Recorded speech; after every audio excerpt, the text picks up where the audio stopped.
ప్రేమ మైకంలో పడి కన్న తల్లిదండ్రులను కూడా లెక్క చేయట్లేదు ఇప్పుడున్న యువత.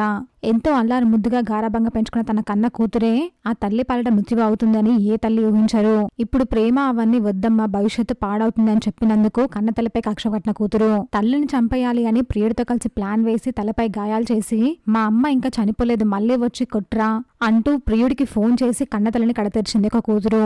కొడుకు తప్పు చేశాడు అని ఆ తల్లికి కొంచెమైనా కూడా లేదు. జైల్లో ఉన్న కొడుకుని సమర్థించుకుంటూ వస్తుంది ఆ కొడుకు తల్లి. అంజలికి అలా జరగడమే కరెక్ట్ అంటూ దర్జాగా మీడియా ముందుకు వచ్చి మరీ మాట్లాడారు. అసలు ఈ సమాజం ఎటుపోతుందో అర్థం కావట్లేదు. ఒక పక్క కొడుకు మర్డర్ చేసి జైల్లో కూర్చుంటే అతను ఏదో స్వాతంత్ర పోరాటానికి వెళ్లి గెలిచి వచ్చినట్టు, ఏదో పేరంటానికి వెళ్లి కూర్చుని వచ్చినట్టు ఫీల్ అవుతుందా కన్న తల్లి. హ్యాపీగా మీడియా ముందుకు వచ్చి నవ్వుతూ మాట్లాడుతున్నారు. కన్న కొడుకు తప్పు చేసి జైల్లో కూర్చున్నాడు, అది తప్పు అని చెప్పడం కాకుండా ఇంకా సమర్థించుకుంటూ వస్తున్నారు. కనిపెంచిన తల్లి కంటే సోషల్ మీడియాలో పరిచయమైన వ్యక్తి ఎక్కువైపోయారా? అతన్ని కోసం కన్న తల్లిని ఇలాంటి పరిస్థితికి తీసుకొచ్చారా? అసలు ఎందుకు ఇలా చేస్తున్నారు? ఎవరిని చూసుకుని వాళ్ళు ఇలా తయారయ్యారు? కన్న తల్లిని అలా చేయడానికి వాళ్ళకి చేతులు ఎలా వచ్చాయి? ప్రేమ వైకంలో పడి కళ్ళు మూసుకుపోయి కన్న తల్లిదండ్రులు కూడా వాళ్ళకి కనిపించకుండా పోతున్నారు.